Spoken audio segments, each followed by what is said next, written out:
The 2016 ministerial press briefing of the Lagos State Ministry of Education was a platform for the ministry headed by the Deputy Governor of Lagos State, Dr. Mrs. Idiat Adebule, to highlight the activities and achievements of the ministry in the year in focus. In his welcome address, Commissioner for Information and Strategy, Mr. Steve Ayorinde, disclosed that the press briefing was in commemoration of the 1 year in office of the Governor of Lagos State. This is a platform that is in its 17th edition as an annual event of the Ministry of Information and Strategy.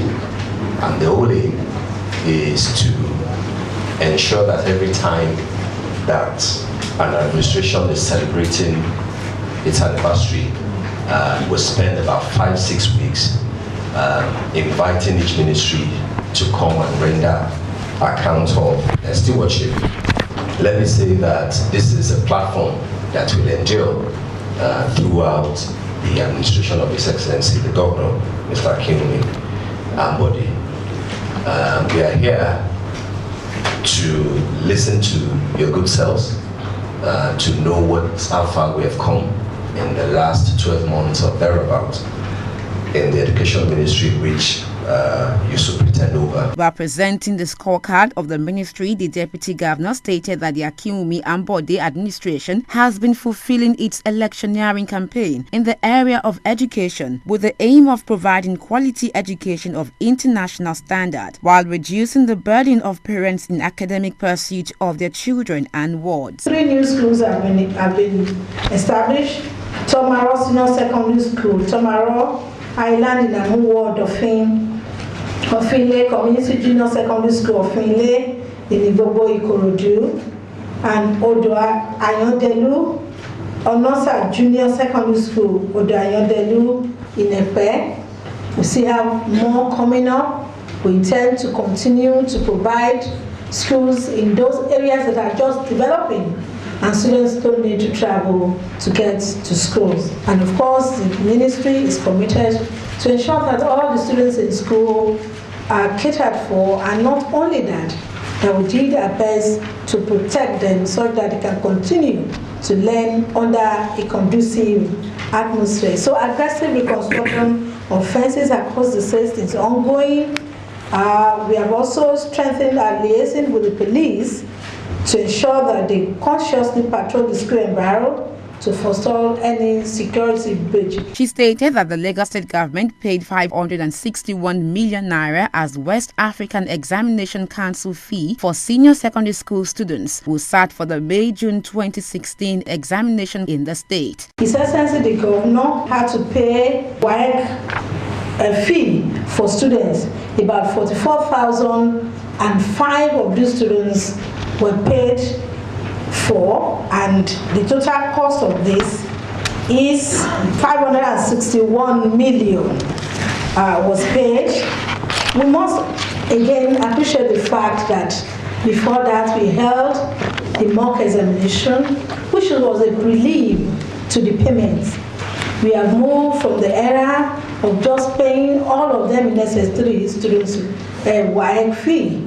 It is now an era for them to go through a mock examination that will guarantee that they pass mathematics and English. The Deputy Governor also highlighted the achievements of the ministry in the area of basic education service, tertiary education, science and technology, technical and vocational education, and co-curricular activities. Provision and equipment of science laboratory in our schools have been ongoing, and part of the result we have seen is the fact that the overall best at the 2015 National Robotic Competition was won by one of the students, and that student and those group of students rather will be representing Nigeria at the 2015 World Robotic Olympiad in Doha in Qatar. She also mentioned some of the laurels won by students who represented Lagos State in national and international competitions. Similarly, overall best students at the 2015 NNPC National Quiz Competition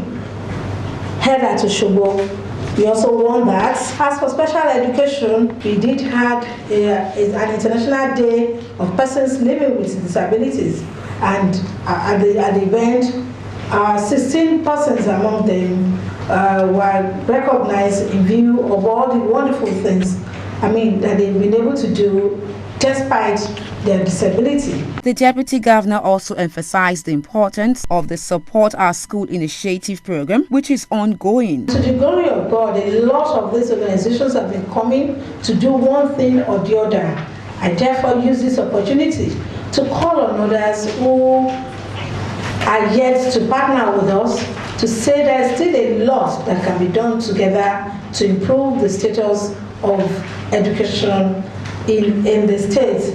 And possible area of partnership will be the libraries, classroom furniture, toilets, science laboratories, ICT rooms, and whatever you think that your organization can do to support government. On his part, the special advisor to the Governor on Education, Mr. Obafela Bank Olimo, said the government has embarked on the process of building the digital library, which would be delivered in 3 phases. Every student in tertiary education in Lagos State will be trained in the digital skills, which ensures that they can also become digital entrepreneurs and they can create wealth for themselves. That kicks off in the next month, and it's in partnership with Google. The commitment of the Lagos State government is to ensure that all our libraries that are owned by the Lagos State government become knowledge centers and they become the best anywhere that you find them. So we came up with 3 programs that we've started working on. One is Project 350, which is to, over the next 3 years, ensure that our libraries and ICT centers in our secondary schools, 350 secondary schools, are up to date and they're world class. Furthermore, the Deputy Governor answered some questions asked by journalists present at the press briefing. In his vote of thanks, the Permanent Secretary, Ministry of Education, Mr. Adeshina Odeyemi, thanked the Deputy Governor of Lagos State for providing positive leadership, saying the result is indeed visible for all to see. I thank the Deputy Governor of Lagos State for providing positive leadership for the education sector, which has witnessed tremendous growth in the last 1 year. The changes that we have have been in the level of comprehension and assimilation of the subjects by the students. It is about their change of attitude for the better. It is about their approach to pursuing their vision for a better tomorrow. We renew hope and vigor. And for us, it is about being confident that we are bringing the real leaders of tomorrow. With so much achievements recorded in the education sector and more still to come, Lagosians have been enjoined to support the state government as it continues to provide quality education for students in the state.